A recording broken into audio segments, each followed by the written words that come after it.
पर मैं आप लोगों को जितनी महिलाएं रात में आई मुझे लेने के लिए, किसी के बच्चे ने कहा, किसी के हस्बैंड ने कहा, सभी ने मुझे कहा कि मेरे बच्चों ने कहा कि मैडम को लेने ज़रूर जाना है। तो महिलाएं थोड़ी सी रात में, हम थोड़ी सी अपनी लिमिटेशंस के द्वारा रात में घर से निकलना हमेशा हर महिला टालती है, आप नहीं, मैं भी टालती हूँ। हमारी संस्कृति बहुत कुछ हमें सिखाती है और उसी तरीके से हमारे भारत के हर नागरिक उसे लेके चलती है। पर मैं आप लोगों के कष्ट के लिए, मेहनत के लिए इतना कहूंगी, कोई भी क्षेत्र रहा, अगर आपका डेडिकेशन, आपकी ईमानदारी उस क्षेत्र के प्रति अगर अच्छी है तो आपको रोकने वाला कोई भी नहीं है। जिसने भी, ये प्रैक्टिकली बात बहुत जरूरी है, मैं महिला अकेली बहुत कुछ कर सकती हूँ पर पुरुष के बिना मैं भी अकेली कुछ नहीं कर सकती। ये बात जिसने समझी वही आगे बढ़ सकता है। पुरुष हमारी परछाई के जैसा हमारे साथ हमेशा हमारे पीछे खड़ा रहता है। आज की इंडिपेंडेंट लड़कियां बहुत ज्यादा सपनों में रहती हैं कि नहीं पैसा ही सब कुछ है, पैसा बहुत कुछ है, मैं भी मानती हूँ, पर परिवार और जीवन साथी उससे बहुत ज्यादा है, जिसे लेकर हमने अपनी जिंदगी में काम करना चाहिए। सर मैं आपको बताती हूँ, बहुत विरोधक हैं जो मेरे क्षेत्र में, जिनको हमने डिफीट किया सर, वो 5-6 टाइम के एमपी थे। वो अटल जी के टाइम पे मंत्री रह चुके हैं केंद्र में। उनके सामने उनके बच्चे से भी उम्र कम है मेरी, उनके बेटे की भी उम्र से कम की उम्र है मेरी, पर जब लड़ी मैं तो अपनी लेवल कभी नहीं छोड़ी, अपनी मर्यादा मैंने कभी नहीं छोड़ी। उनके उम्र का हमेशा लिहाज करा, उनके कर्तव्यों का, कामों का हमेशा निषेध किया, पर मेरी संस्कृति को कहीं पर भी नीचे के स्तर पर मैंने जाने नहीं दी। मैंने हमेशा हमारे बुजुर्ग, हमारे बड़े, हमारे आदरणीय करके उनको हमेशा स्टेज पे बोला यस। उनके कामों का विरोध जरूर किया पर मेरी संस्कृति का नहीं किया उन्होंने। तो ये चीजें हमेशा याद रखनी चाहिए। काम के चक्कर में अपनी संस्कृति, अपनी महिला होने का प्राइड ये कहीं मिस नहीं होने देना चाहिए। महिला बचाओ, बेटी पढ़ाओ का जब नारा लगा और महिला दिवस पे जब हमें सर ने टाइम दिया संसद में, मैंने कहा कि मैं मेरे एक परिवार में अनवांटेड चाइल्ड हूं। यस, क्योंकि ऑलरेडी बड़ी बहन थी, बेटा चाहिए था, मैं ऐसी थी। ये आप लोगों के साथ इसके लिए शेयर करना चाहती हूँ कि ये चीजें बहुत समझना जरूरी है। जो अनवांटेड चाइल्ड था मेरे पूरे परिवार में, आज वो अनवांटेड चाइल्ड ने नाम बना दिया परिवार का, जिसके लिए हॉस्पिटल तक पहुंच गए पर डॉक्टर का एक्सीडेंट हो गया करके मैं बच गई। तो ये चीजें बहुत जरूरी है। महिला जब प्रेगनेंसी में मां रहती है तब से हम संघर्ष करते हैं और आखिरी सांस तक हमें संघर्ष का सामना करना पड़ता है। तो ये चीज हमेशा याद रखना कि आज मैंने ये हासिल कर लिया तो कल संघर्ष खत्म हो गया, नहीं। आज अगर मैं ये पद पे हूं तो भी मेरा संघर्ष इस पद को स्टेबल करने के लिए ऐसा ही रहेगा। और महिला ने महिला की शक्ति बनना चाहिए, ना कि महिला ने महिला की कमजोरी बनना चाहिए। महिलाओं को देखकर महिलाओं ने अपने आप की स्ट्रेंथ दिखानी चाहिए कि महिला आई मतलब मैं शक्तिवान बन गई, मेरे में शक्ति आ गई।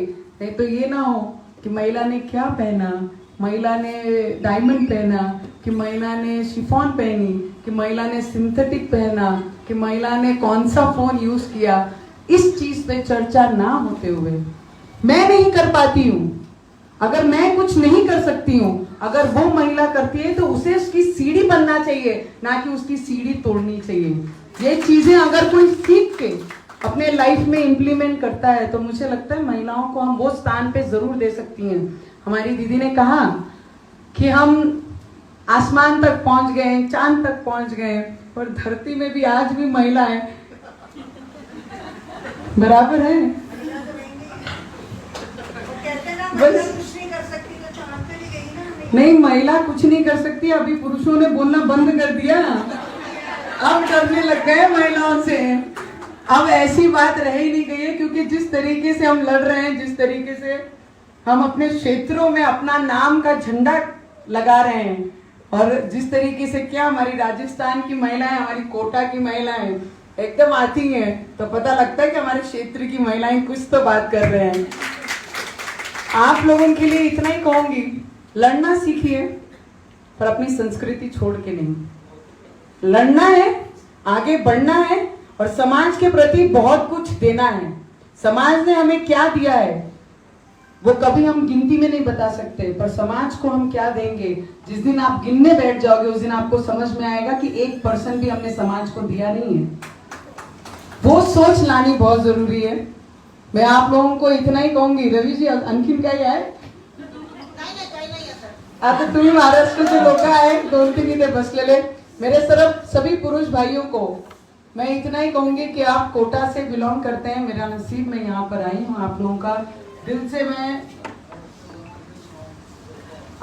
आप लोगों का बहुत बहुत धन्यवाद करूंगी। पर महाराष्ट्र में अगर आप हमारी राजनीति देखोगे, हम तो अपक्ष हैं, इंडिपेंडेंट लोग हैं, विधायक हैं, तीसरे टाइम के विधायक हैं, सीनियर विधायक हैं महाराष्ट्र के।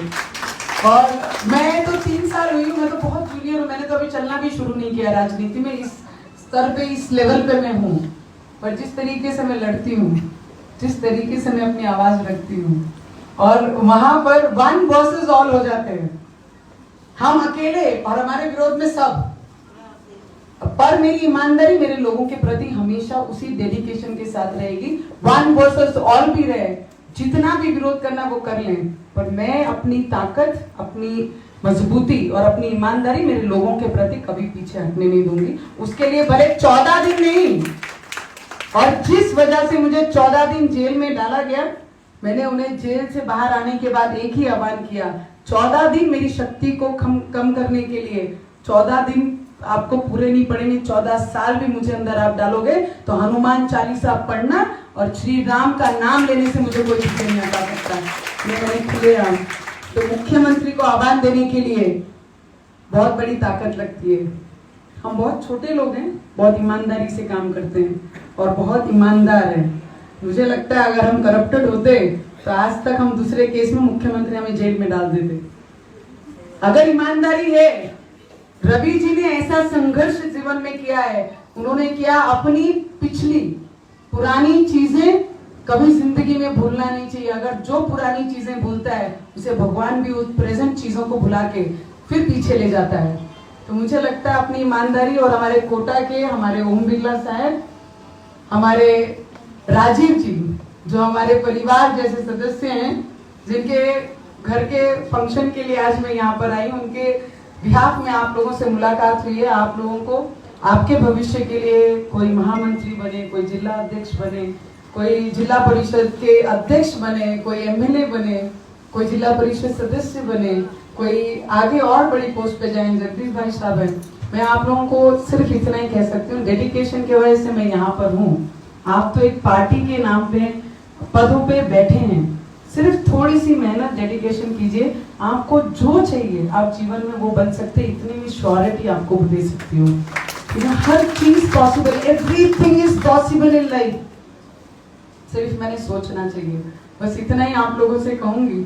और रोटरी क्लब के चैम्बर में आज हमारा यहाँ पे कार्यक्रम रखा है, उनका भी दिल से बहुत बहुत धन्यवाद करूंगी। रोटरी क्लब के सभी लोग हमारे अमरावती क्षेत्र में भी बहुत अच्छे से काम करते हैं, आम लोगों के बीच में वो हमेशा रहते हैं, उनकी मदद करते हैं, छोटे छोटे घर से लेकर उनके हॉस्पिटल्स के नीड से लेकर महिलाओं को, विधवाओं को सपोर्ट करने से लेकर। 8वीं में जब मैंने काम करने शुरू किया तब से लेके अब तक 30% मेरी कमाई का मैं हमेशा विधवा महिलाओं को मदद करती हूँ। और जितने भी स्कूल में पढ़ने वाले बच्चे हैं जिनके पेरेंट्स नहीं है, उनको भी शिक्षण में, छोटे बच्चे जो रहते हैं उन्हें मदद करती हूँ। जब मदद करना शुरू की थी तब मुझे खुद को समझ नहीं थी कि क्या है करके, तब से आज तक कंटिन्यू मैं मदद करती हूँ। और जितने भी शहीद होते हैं हमारे जवान बॉर्डर पे, मेरी जितनी भी मानदान हमें सरकार के तरफ से मिलता है मेंबर ऑफ पार्लियामेंट बनने के बाद, वो सरकारी पैसा एक भी खुद के पर्सनल यूज के लिए कभी नहीं ली जाती है। क्या तो ऐसे कई परिवार हैं जिनको सरकार का योजना का लाभ हम नहीं दे सकते हैं, ऐसे परिवारों को मैंने घर बना के दिया है। और जो परिवार के मुखिया जो बॉर्डर पे हमारे सैनिक शहीद हुए हैं, उनके परिवार को, उनके बच्चों के भविष्य के लिए उनको पैसे की मदद करके मैं वो पैसे का यूज सिर्फ इन कार्यों के लिए करती हूँ, ना कि मैं खुद के पर्सनल कार्यों के लिए करती हूँ। तो ये सब योगदान, आप किस दिन आप किससे कैसे मिले थे वो लोग याद नहीं रखते हैं, आपने मिलने के समय क्या पहना था वो लोग याद नहीं रखते हैं, आपने किस तरीके से वो व्यक्ति के साथ व्यवहार किया था आपको लोग उस तरीके से पहचानते हैं। तो वो चीज रखना बहुत जरूरी है। और बस इतना ही कहूंगी, आप लोगों ने मुझे यहाँ बुलाया, आपके बीच में आप लोगों के साथ मिलने का मौका दिया, हमारे बिरला साहब को, जो मेरे बहुत ही, एक तो होता है रवि जी मैं नहीं मानते तुम्हारा, एक होता है कि पद के सामने झुकना और एक होता है कि उस व्यक्ति का रिस्पेक्ट करके झुकना।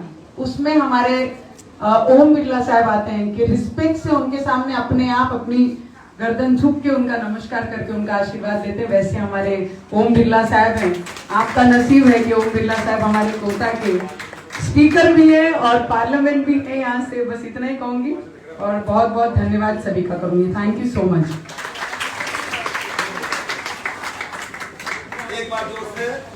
एक बार जोरदार तालियां बजाकर इस तरह का हमने भी बहुत लंबे समय से राजनीतिकरण करते हुए बहुत लोगों के